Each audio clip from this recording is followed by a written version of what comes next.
Mahimong walay pulos ng imong mga pag-ampo kung ang imong kasing-kasing nag-disagree niya ng imuhang giampo. Kaya nagpakita lamang ka na ang imuhang kasing-kasing puno sa mga pagduha-duha.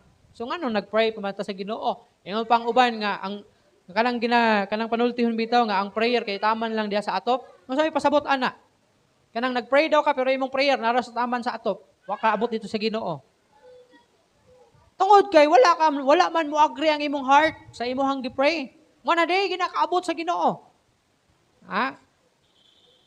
But pasabot dili ginadunggon sa Ginoo, dili na pamatiyon sa Ginoo because nagduha-duha ka man. Mo nang kung magpray ta sa Ginoo, ayo pagduha-duha in Mark chapter 11 verse 23.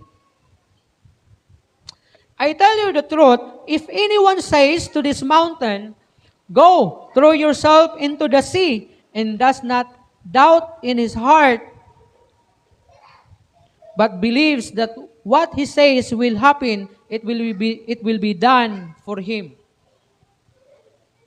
Kini nga gisulti diri kini ang klarong imposible. Kini ang klaro nga imposible kaayo. Limang ka ingon ang Ginoo kung naa daw kaninyo musulti nga mumando ang bukira nga balhin og laing na himutangan, kini mahitabo kung ikaw mutuo. Di ba imposible kaayo? Pero mao ni ang gingon sa Bible. Kung kaya di ay basta mutuo lang ka, basta muuyon lang imong heart na mahitabo ang imong gipray, bisan pag unsa ka imposible, kaya na tubagon sa Ginoo. Kaya niya ihatag kanang imong gihangyo diha kanimo. Imposible man kayong ibalhin sa Ginoo ng bukid. Pero muna ang gingon sa Bible. Kaya gani niya buhion ang patay. Diha sa mga minatay.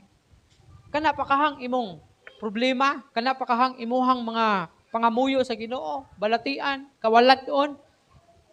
Kaya gani ibalhin ang bukid, basta mutuo lang ang mao nga nag-ampo sa Ginoo.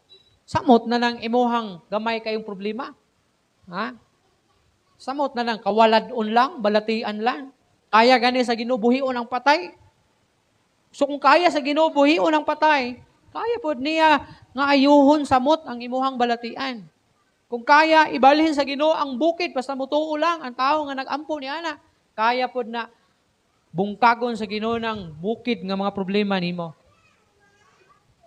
Padayon nato. In verse 24, therefore, I tell you, whatever you ask for in prayer, believe that you have received it, and it will be